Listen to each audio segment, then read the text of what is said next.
자, 지금 이란 사태, 호르무즈 해협 사태, 이 전쟁을 일으킨 이스라엘과 미국의 지도자 네타냐후와 트럼프가 휴전이 성사됨으로 인해서 내부 정치에 의한 일종의 압박과 어떤 그 퇴출을 요구받고 있는 듯한 느낌입니다. 일단 네타냐후가 8일날 비상사태가 종료됨으로 인해서 종료됨으로 인해서 12일 날부터 재판에 바로 들어가야 되는 상황이 왔다고 하는데요. 먼저 기사를 보시고 얘는 뭐 때문에 재판을 받는지 한번 찾아보도록 하겠습니다. 네. 자, 네타냐후는 2019년 뇌물, 사기, 배임 혐의로 기소가 돼서 재판을 받고 있습니다. 19년인데 지금 6년이 지났는데 아직까지도 재판을. 아이고야. 2020년부터 재판이 지연되고 재개되고를 반복하는 상황이고요. 또 중간에 전쟁이 벌어졌죠. 2023년 10월부터는. 그래서 사실 어떤 의미에서는 이 전쟁이 네타냐후의 정치적 생명을 연장시켜줬다라는 얘기가 굉장히 많았는데요. 일단 트럼프 대통령은 네타냐후는 이스라엘의 영웅이다라고 하면서 사면을 해줘야 된다라고 이야기를 하고 있고, 이스라엘 대통령실은 공식적으로 사면 검토 절차를 밟기 시작을 했는데, 중요한 건 재판 결과가 나온 게 아니고 재판이 진행 중인데 사면 얘기가 실제로 나오고 있어서 이게 굉장히 이례적인 일이라고 할 수 있습니다. 근데 중요한 건 이 재판만 사면을 받는다고 끝나느냐? 아닙니다. 본인과 측근이 몇 년 전에 카타르로부터 900억 원이 넘는 뇌물을 받은 부분이 또 밝혀져가지고, 전쟁 중에 밝혀져가지고 이에 대한 수사도 진행이 되고 있고요. 또 하나는 가자 전쟁과 관련해가지고 총리로서 이 전쟁에 대한 책임도 피할 수가 없기 때문에 이 부분에 대한 그 책임 문제도 제기가 될 것으로 보입니다. 근데 중요한 건, 자, 급하게 지금 이스라엘이 재판을 재개를 했단 말이죠. 이게 네타냐후를 더 이상 풀어놓으면 안 되겠다. 이 새끼 빨리 잡아 쳐넣어야 되겠다라는 그 판단이 작용한 건지, 아니면 정반대로 이 새끼 빨리 일단 사면해줘가지고 사면을 해줘야 전쟁을 일단 끝내는 거거든요. 그래서 전쟁을 끝내라는 이유로 사면을 시켜주려고 이러는 건지는 솔직히 알 수가 없는 상황입니다. 사면 해주면 안 될 것 법적으로 같은데. 사면이라고 하는 건 형이 확정이 됐을 때 나오는 그러니까. 거기 때문에 재판을 빨리 끝내고 사면을 해야 됩니다. 그러니까 이런 식으로 꼬실 수는 있죠. 야, 사면시켜줄 테니까 일단 빨리 판결을 받자. 그래놓고 예를 들어 15년형 때린 다음에 내가 언제 사면해준다 그랬어. 이렇게 나가는 것도 또는 방법일 수도 있죠. 여론이 너무 안 좋아서 너를 사면시켜주지 못하겠네? 어쩔 수 없네 이러면서. 근데 이게 좀 재판이 애매한 게요. 이 걸려있는 이 건수들은 쉽게 말해서 자기한테 좋은 기사나 언론 관련된 보도해달라고 통신사나 신문사에 편의를 받았다. 요 정도의 건이기 때문에 사실은 이게 중재로 가야 될 거는 중재로 해갖고 갈 수 있는 건은 아니고, 네타냐후도 철저하게 여기에 대해서 나는 그런 적 없다. 이건 정치적인 모략이다라고 주장을 하고 있으니까 이걸로 네타냐후의 정치 생명을 끊을 수는 없어요. 근데 더 중요한 건 뭐냐면 10월 달 되면 이스라엘도 총선을 한다는 겁니다. 그래서 10월 총선에 이른바 네타냐후를 지원했던 우파가 개망하게 되면 이 전쟁 문제라든지 여러 가지 경제적인 문제로 해서 개망하게 되면 이 네타냐후 자체 재판이 문제가 아니라 연립정권 자체가 무너지면서 바뀔 수가 있다는 거예요, 내각이. 근데 여기에서 이제 중요하게 봐야 될 건 뭐냐면, 그동안 네타냐후하고 같이 활동을 해왔던 리쿠르당이라든지 극우 세력들이 사실 얘네들이 이제 극단적인 시오니즘 또는 미국식이죠. 이스라엘을 더 위대한 그레이터 이스라엘 이런 식의 이제 종교적인 시오니즘을 정치로 끌고 오면서 가자 지구와 요르단 그리고 바레인까지 확장을 해가지고 이스라엘 제국을 만들어야 된다라고 하는 어떤 종교적 사상의 추이 안에서 지금 가자 전쟁이라든지 또는 이번에 레바논에 대한 공격 같은 비인도적인 짓거리들을 저질렀다라고 추측이 되고 있는 거예요. 그로 인해 갖고 전쟁은 이기고 있다고 하지만 일방적으로 뚝까패니까 이기는 것 같겠지만 이로 인한 국제사회의 비난과 이스라엘의 고립이 굉장히 심각한 상황으로 가고 있습니다.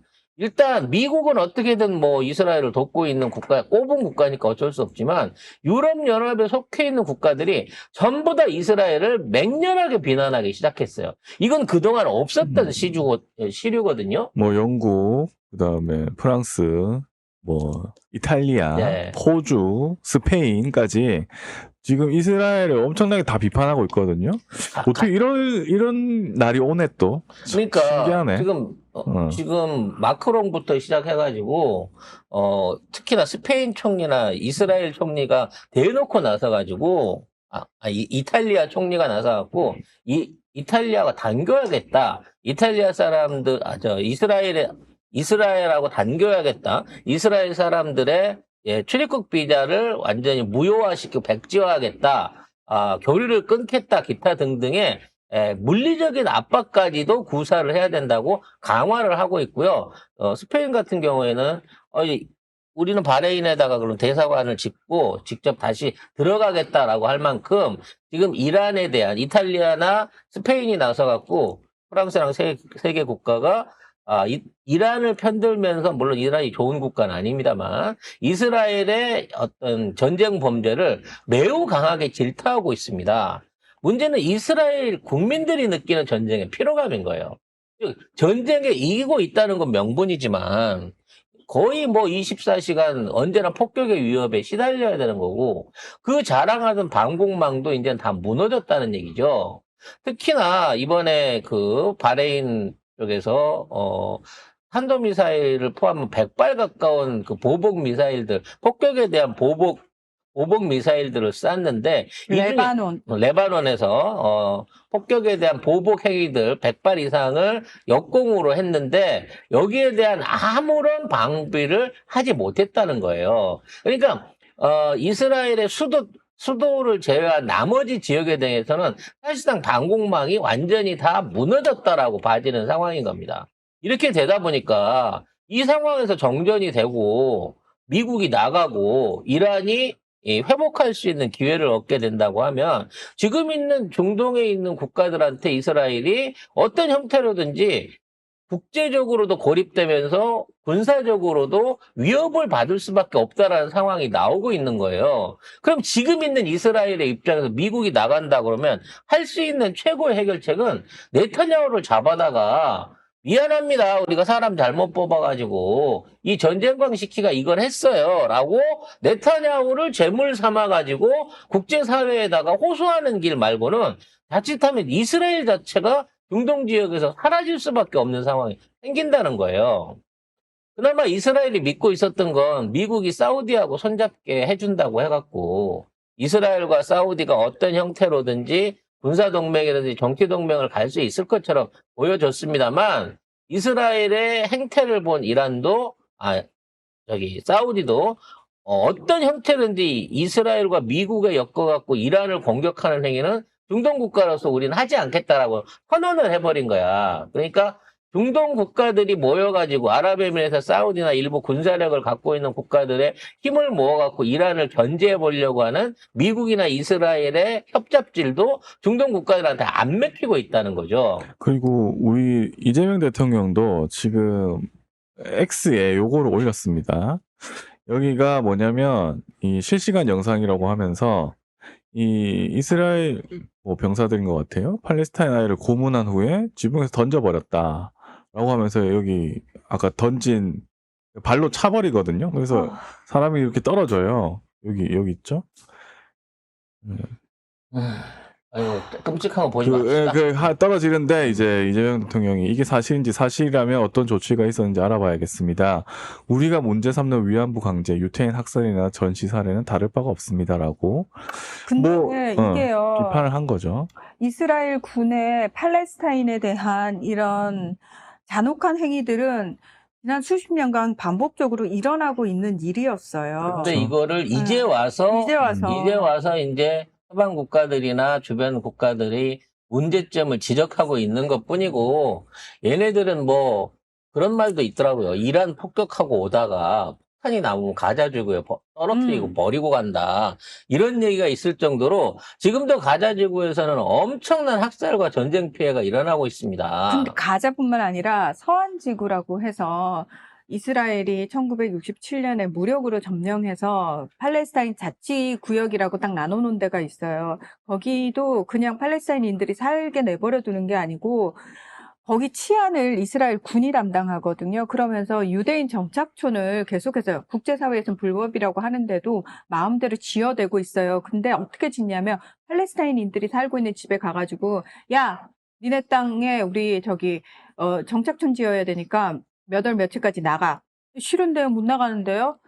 그러면 그냥 가서 포크레인 끌고 가가지고 부셔버려요. 부셔버린 상황에서 거기다 그냥 정착촌 짓는데 문제는 뭐냐면 이 정착촌들이 들어서면서 정착촌에 사는 유대인들이 팔레스타인인들에 대한 폭력을 엄청나게 행사를 해요. 그러면 치안을 제가 아까 이스라엘 군과 경찰이 담당한다고 했잖아요.